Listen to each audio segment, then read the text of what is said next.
Tank লরির ভাড়া বৃদ্ধির দাবিতে রাজশাহী, রংপুর ও খুলনা বিভাগের সব ডিপো থেকে তেল উত্তোলন বন্ধ করে ধর্মঘটের ডাক দিয়েছে পেট্রোল পাম্প মালিক সমিতি।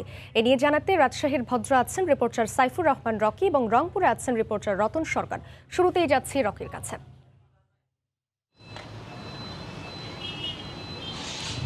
রাজশাহীতে ৩ দফা দাবিতে প্রতীকী অনশনের ডাক দিয়েছে পেট্রোল পাম্প মালিক অ্যাসোসিয়েশনের নেতৃবৃন্দরা। মূলত এই তাদের যে ৩টি দফা দাবি রয়েছে তার মধ্যে অন্যতম যে দাবিটি রয়েছে সেটি হচ্ছে সম্প্রতি জ্বালানি তেলের মূল্য বৃদ্ধি পেয়েছে, সে কারণে তাদের যে কমিশন সেটিও কিন্তু বিক্রয় কমিশন তাদেরকে বৃদ্ধি করতে হবে, এটি তাদের দাবির মধ্যে রয়েছে অন্যতম দাবি হিসেবে। এছাড়াও রয়েছে অয়েল ডিপো হতে ৪০ কিলোমিটারের বাইরের যে ট্যাঙ্ক লরিগুলো রয়েছে তার ভাড়া বৃদ্ধি করতে হবে। পাশাপাশি তাদের ৩ নম্বর যে দাবিটি রয়েছে সেটি পেট্রোল পাম্পের উপর আরোপিত বিভিন্ন সংস্থা যে লাইসেন্স প্রথাগুলো রয়েছে সেগুলো বাতিলের দাবি জানিয়েছেন।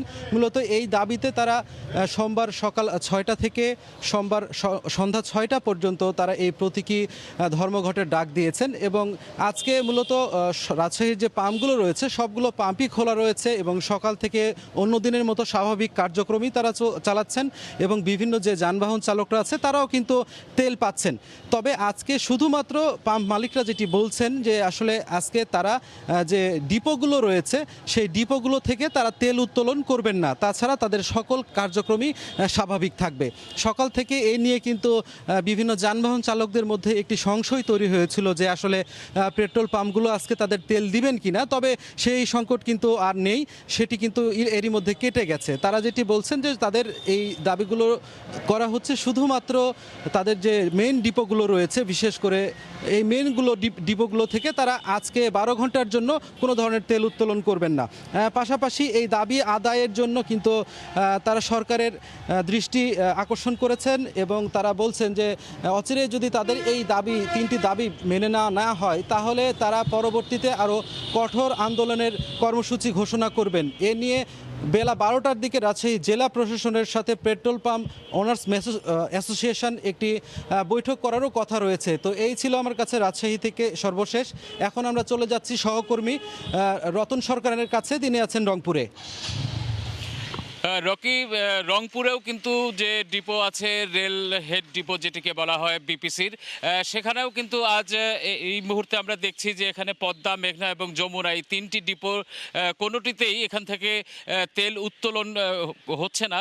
কর্তৃপক্ষের সঙ্গে কথা বলেছি, তারা জানিয়েছেন যে আসলে যারা পেট্রোল পাম্প ওনার্স আছেন তারা আসলে এখানে থেকে তেল উত্তোলন ভোর থেকেই আজ বন্ধ করে রেখেছে। তবে আমরা এই মুহূর্তে দেখছি যে এই ডিপোর সামনে কিন্তু অসংখ্য ট্যাঙ্ক লরি অবস্থান করছে, দাঁড়িয়ে আছে সারিবদ্ধভাবে। অর্থাৎ যখন থেকেই আসলে এই ডিপো থেকে তাদের ধর্মঘটের সময় অতিবাহিত হবে তারপরেই কিন্তু তারা এখান থেকে তেল উত্তোলন শুরু করবে। এর আগে রকি জানিয়েছে যে আসলে ৩ দফা দাবিতে তারা এই ধর্মঘট ডেকেছে। তারা মূলত এই ডিপোগুলো থেকে ৪% হারে কমিশন পায়, এটি তারা দাবি করছে ৭.৫%। এটি সহ কিন্তু আরও ২ দফা দাবি রয়েছে, যেমন ট্যাঙ্ক লরি যেসব রয়েছে তাদের ভাড়া বৃদ্ধি সংক্রান্ত এমন কিছু দাবি রয়েছে। যদিও তারা বলছে যে এটি প্রতীকী ধর্মঘট, কিন্তু কার্যত এখানে ধর্মঘটই চলছে। আমরা যদি একটু লক্ষ্য করি যে এখানে ডিপো থেকে সম্পূর্ণ সব ধরনের কার্যক্রম বন্ধ রয়েছে, অর্থাৎ তেল উত্তোলন বন্ধ রয়েছে। যদিও তারা প্রচারণায় বলেছে যে এটি আসলে প্রতীকী ধর্মঘট। ভোর ৬টা থেকে এই পরিস্থিতি বিরাজ করছে। আমরা খোঁজ নিয়ে যতদূর জেনেছি যে আজ সন্ধ্যা ৬টা পর্যন্ত তারা তাদের এই ধর্মঘট অব্যাহত রাখবে।